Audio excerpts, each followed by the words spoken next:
one nation, under God, indivisible, with liberty and justice for all.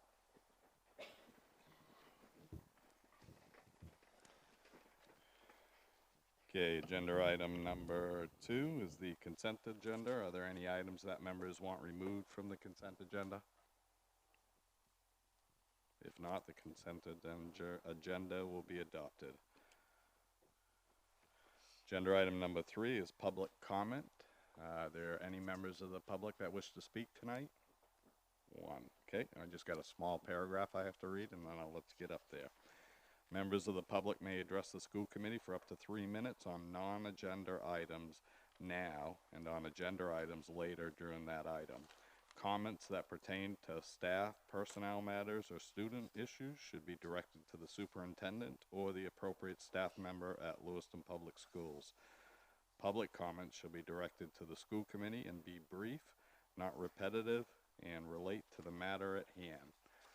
If you could just let us know your name and what ward you're from, please.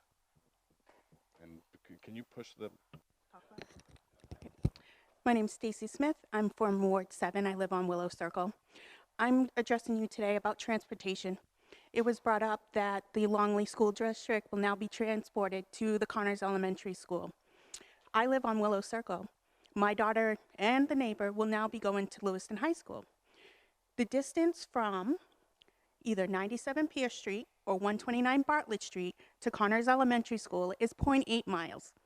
To go from 111 Horton Street or 110 House Street to the elementary school is 0.7. To go from my door to the flagpole at the high school is 0.85 miles. To go from my neighbor to the flagpole, which is 5 Willow Circle, is 0.9 miles. Why is it you can transport these students less distance than my child without having to go up the Bartlett Hill? We live literally in the middle of Bartlett Hill. During the winter, there is no sidewalk to walk. And these are two 14-year-old girls that are going to be walking to the high school every day and home every day with a street that has no sidewalk. I don't think that's right. I've contacted Butch Pratt, with Mr. Webster, Mr. Kayer, and Ms. Hutchinson, and been told the same thing. It doesn't make an exception. The rule is 1.25 miles to be transported. If it's going to be accepted for these students to be taken to Connors with less transportation distance, why can't my kid and the neighbor's kid be taken to the high school, which is more distance in the same district? That's it. Thank you. Mr. Webster, would you want to respond to any of that? We have traditionally viewed elementary students differently than high school students. I did drive from Miss Smith's house on Willow Circle to the high school. I had to do it in 2 segments. Going through Connors Elementary School, there'll be a new sidewalk, and that will cut a little bit off that. I computed it at 0.7. But what we're doing at Longley for elementary is consistent with what we've done at other elementary schools, and I think the school committee put that in the budget because they were concerned about equity issues. But in terms of Willow Circle for high school students, that's consistent with what we've done for other high school students. I think if the board wanted to change the policy, it would be appropriate to look at how many students that would impact, because it would have a budgetary implication. Thank you. Thank you. Mrs. Smith, thank you.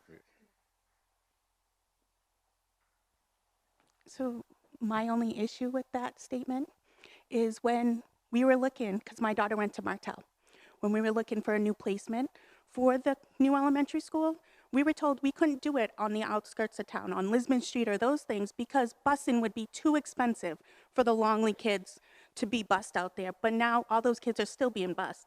And it's only 4 streets and 1 block radius from Birch to Walnut that are being bused now. And you make this wonderful new path nobody's going to use.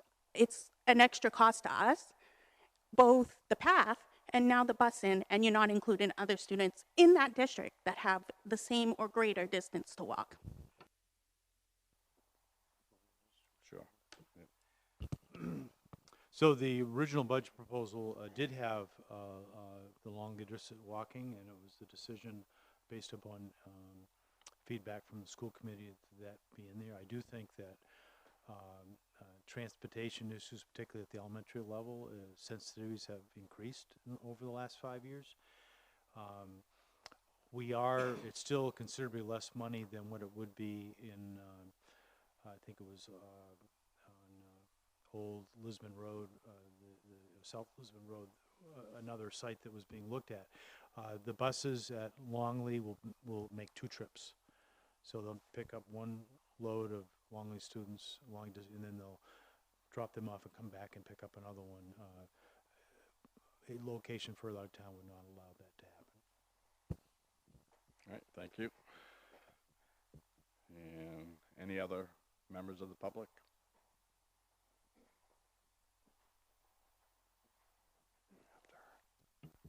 Hi, my name is Jacqueline Smith.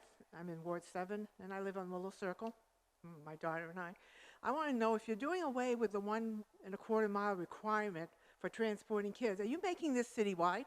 And if so, I think a lot of parents need to be aware of that. A lot of parents who have kids in elementary school who live like we do, an 1/8 of a mile, a 1/7 of a mile from the school, their kids have to walk or be transported. So is this going to be generally out there so parents can know that this is the general rule?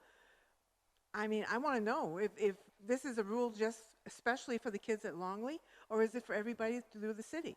I mean, like I said, I live in the middle of Bartlett Hill. I don't know if all of you know that street, but it's a very small street. There's only 6 houses on there. But going up Bartlett Hill in the wintertime, for those kids to go up that hill, just going up the hill is strenuous for anybody. I mean, it's a very steep hill. But to do it in the wintertime with the ice, and I mean, when I spoke to Butch, they said they were going to do a priority of cleaning the sidewalks, but I've seen sidewalks cleaned in Lewiston. And you know what? They're not worth walking on. They're usually icy, they're not plowed correctly, and to try to ask these kids to do this, or for us to try to find transportation for them to go back and forth to school, when other kids who have a better walking path are not being given that same, thing, I think it's wrong. So I'm saying if they're going to do away with this 1.25 mile restriction, then it be made public so other parents can also get the same privileges for their kids. Okay, thank you very much. Ms. Parks, you had a question? Are there other high school students that are under a mile from the high school, that live under a mile from the high school, that are bused and aren't required to walk? I think that's what I'm trying to ask. There are some exceptions. The school committee did pass a policy some years ago of certain streets, but I don't. I'd have to ask Butch that question. I'm sorry, I don't have the answer. I do know that there are students further away that walk and have to cross East Avenue a greater distance than from Willow Circle. If I may, we get parent requests for transportation reviews all the time, and where we think the concern is appropriate, we do respond to it. But that particularly is at the elementary level, not the high school level. Okay, any other public comments? If not, we'll move on to agenda item number 4, report from the student representative. Good evening, everyone. So, this week, Lewiston Middle School students will be starting their yearly tours given by Blue Crew of the high school. The junior-senior prom will be happening next Saturday, May 4th, from 7 to 11. For the next couple of weeks, students who are enrolled in AP classes will be taking their end-of-the-year AP exams given by the College Board. And the Bates Senior Scholar applications are still available for rising seniors who wish to enroll in a Bates College class. Good evening. So I haven't confirmed this with the other elementary schools yet, but the 6th graders at Farwell will be visiting the middle school tomorrow, just to get a glimpse of like how their student life will be in the middle school next year. Also, there will be an LHS meeting tomorrow. It's the first meeting where the new inductees are welcome to attend, and Our induction ceremony was actually supposed to take place during our previous meeting, but because of the snow, it was canceled. So it will be moved on to a later date in May, I believe.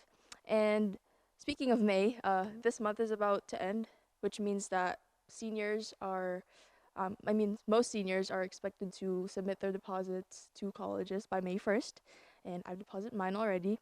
And also for the month of May, it's going to be a busy month. Then there's prom, like Fazla said, and AP exams will take place during the second week and third week of May. And then there's the top 10 banquet on the 22nd of May, and then the 24th, which is a Friday, will be the senior trip. And also there's 29 days left for seniors. All right, thank you very much. Agenda item number 5, to receive and approve policy JCA. This is in reference to assignment of students to schools, classes. There are no recommended changes, but we're going to quickly review that. And here, I'll turn it over to Superintendent Webster. You'll recall over the budget work, I had suggested that I felt that we needed to protect the next superintendent about guarding against an unexpected influx of students to Connors. And before I went to draft a possible policy on that, I said, I really got to do a review of the policy. And I did multiple searches, but then I came across policy JCA, which I think already gives the superintendent that authority. So, you know, in that 700-page policy book, there are a few surprises from time to time, and this was one of them. So I bring it to you for completeness sake. It hasn't been formally reviewed in 7 years, so it seemed to be appropriate as we try to have the board review policies. So I'm not recommending any changes, but if the board wanted to indicate its approval, it could tonight, or it could do it as a first read or a second read, or we could talk about some proposed changes, but I'm not recommending any. Thank you. Any questions or comments from the committee?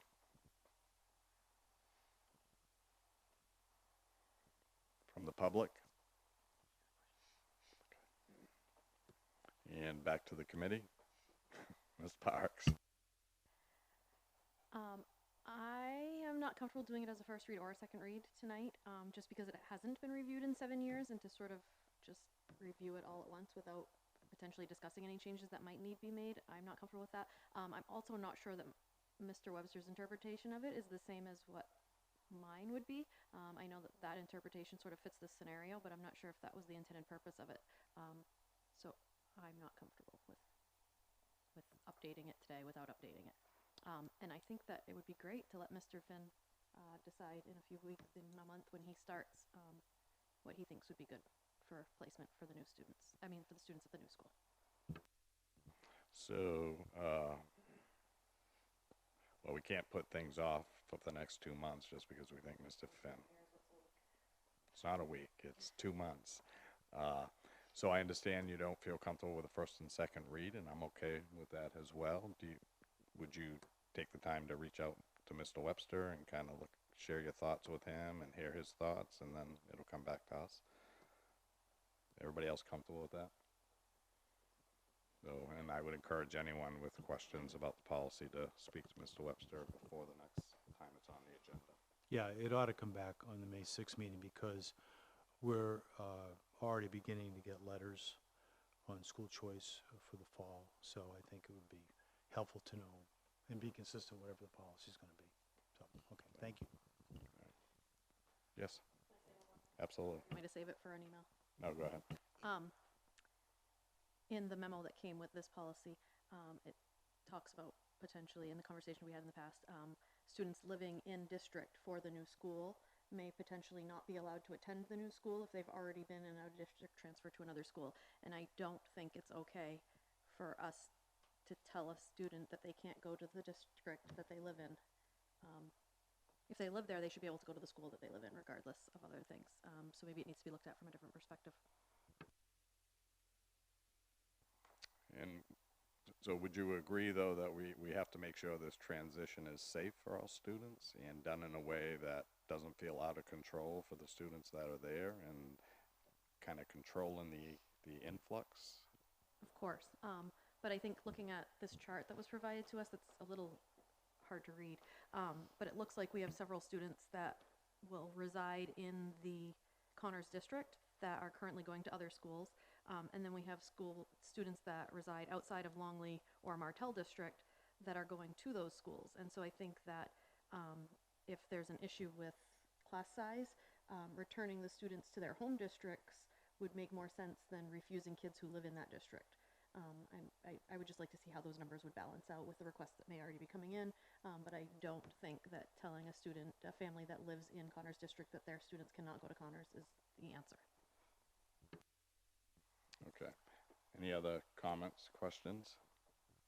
All right, so we'll bring this up for a more in-depth discussion probably. Yep. All right. Thank you.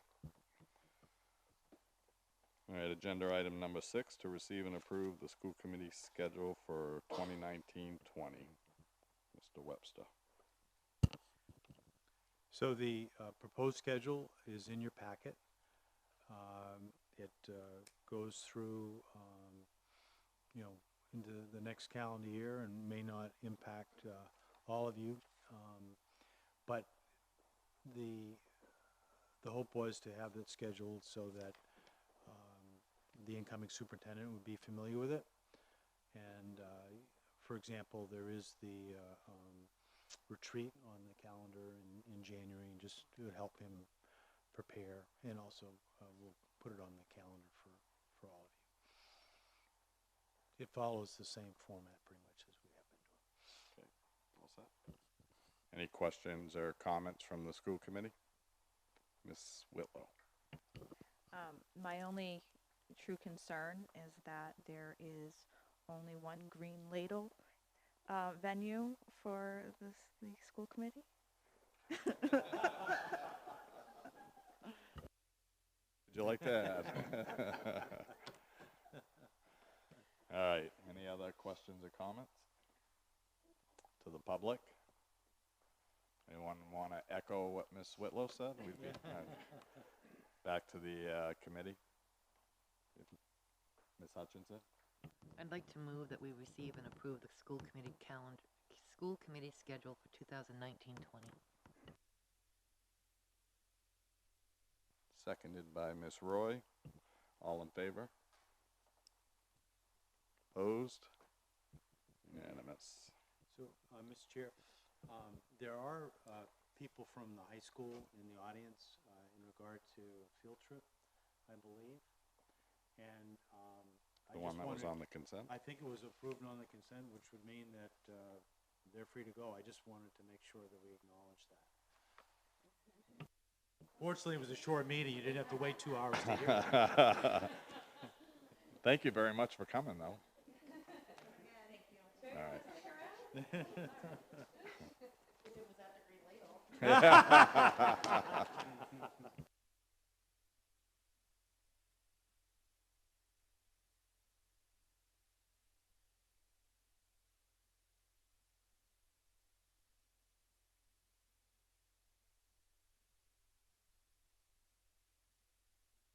I had the button pushed, but okay. Agenda item number 8 is the report from the school committee chair, and tonight I'm going to use that period in recognition of committee member Hutchinson, who after today will no longer be on the school committee from her previous notice. So, Ms. Hutchinson, if we could meet out front.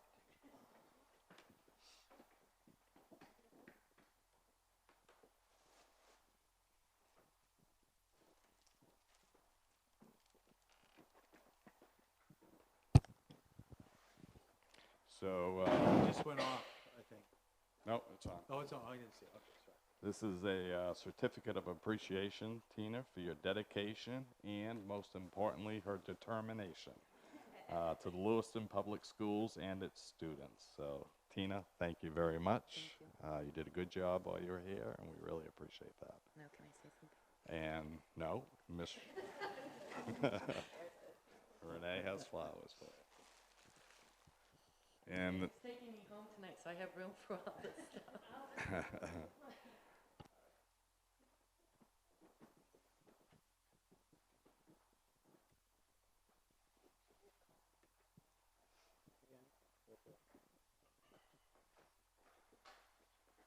And Ms. Hutchinson has some comments she'd like to make, and I'm going to allow her to do that during my report time. Thank you, Mr. Chair. Almost 6 years ago, I started coming to school committee meetings to fight the adverse effects of implementation of PBL on the class of 2018. At the time, the room was usually full of parents and teachers who were trying to be heard. Once the board agreed to pull back on PBL and fix the major issues, the room became almost empty at school committee meetings. Through the years, the only time the room had people in it during meetings was when something happened to rile people up. Whether it be parents fighting for something they didn't want to happen, or staff trying to show why something should be kept, such as coaches. There have been 2 election cycles during this time, and other than myself and one other elected member, there were never any candidates in the audience on a consistent basis. Hold on, my thing froze here. People running for office were doing so without having attended meetings to get a grasp of what the role the school committee plays in the education of our children. I have watched staff morale sink lower and lower. I've watched our kids become apathetic. I have heard the community say there are major issues in our schools. I have seen negative behavior of students increase. What I have not seen is a community that will pull together. I need a mouse. To make our schools great. People are quick to blame, but not quick to come to the table to offer solutions. I walk away tonight feeling happy at some of the progress that has been made, but also sad that there is still so much work to be done. Our community needs to start coming together to fix the issues in our schools. Kids need to be held accountable for doing their work and behaving in our school. Parents need to be more involved, whether through clubs and activities or by serving on PTOs and other committees. We need to rebuild trust that has gone by the wayside. We need elected officials who only have the best interest of our students and schools while being responsible for the taxpayers. We need to get away from those who want to run for office to advance their own political career. Our children are not pawns to be used. Our children are our future leaders and deserve all of us to set positive examples and an education that teaches them how to be successful adults. I am pleased that Tom Shannon has been selected to fill my seat. He is familiar with the issues in our school and the role of a school committee member. I am completely confident that our students, our staff, and the people of Ward 7 will be represented in a positive way, and I'd like to thank you all for allowing me the honor of serving on this school committee with you. Thank you very much, Ms. Hutchinson. And we'll move to agenda item number 9. I'm sorry to report that Mr. Webster has about a 30-minute presentation. Just kidding. Agenda item number 9, So superintendent just a few report. things. Prior to this meeting, and I apologize for being a little late, the chair, Bobby Avery, and I were at the finance committee meeting. They do want to get more involved in the budgeting process, but it actually wasn't a bad meeting. And I think that they will probably be together with the planning committee, our board, next year, for example, in reviewing the LCIP. So, but it was no problems. Tomorrow there is a workshop budget meeting at City Council for anybody that can attend. I'll just be sitting in the audience, but the council is going to be asked, can you support the school budget? So that if we have a majority vote, if not a supermajority, then we can move forward as planned. If not, we may need to regroup. So I'll keep you posted on that for those of you that aren't able to be in attendance, but hopefully we'll leave that with some clear direction. And if we do get clear direction and it's as proposed, the budget flyer that we send out every year is due the printer on Wednesday. So I'm working on that as we speak. And then just a reminder about the dinner. And I'll confirm, but I'm pretty sure it's at 5:30 at the Green Ladle next Monday with the management team. And that day I'll be spending with the DOE commissioner who will be touring Lewiston schools. And the chair will be participating in part of that as well. So that's it. So just a reminder to all committee members, we've had this book for a while. Let's just try to make sure that we're prepared for this meeting so that we can engage in some good discussion with the administrators.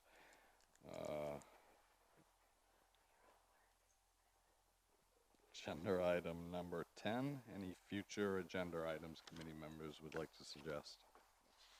Ms. Whitlow? Yeah, so recently I had a discussion with a high school teacher about the use of cell phones in schools. So I'd like to really start a conversation about policy JFCK, student use of cell phones and other electronic devices. And maybe we could have Jake, maybe even Mrs. Mates, yeah, as well, and just kind of get an idea of how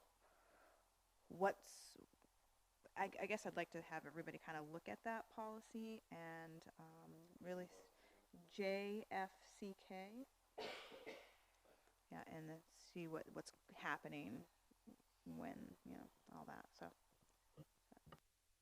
Thank you. So we know phones go to the middle school and high school. Do elementary kids bring phones to school? They do, but they're not supposed to use it or show it. Okay. All right, so you've noted that? Yep. All right, thank you. Elementary school. Any other possible agenda items? Ms. Quartermash?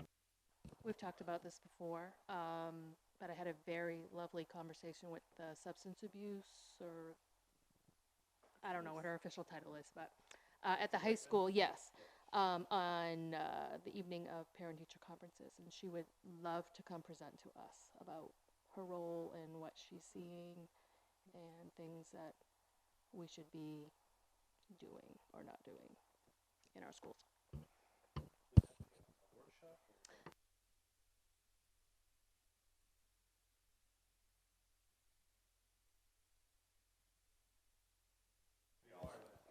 And she mentioned that they just did a survey among the students about usage, so she thought that after that survey data has been compiled would be a good time to come, so she kind of indicated maybe summertime, so just a thought. Can we incorporate the discussion regarding Narcan in the schools into that as well? Narcan being placed in the schools, Okay, thank you. Not too, and that's not too, that's a good match, right? Yeah? Okay, thank you. Anyone else? Then I'll entertain a motion for agenda item number 11 to Mr. adjourn. Chair? Ms. Hutchinson. I move we adjourn. Seconded by Francis. All in favor? Thank you, everybody, for attending the meeting.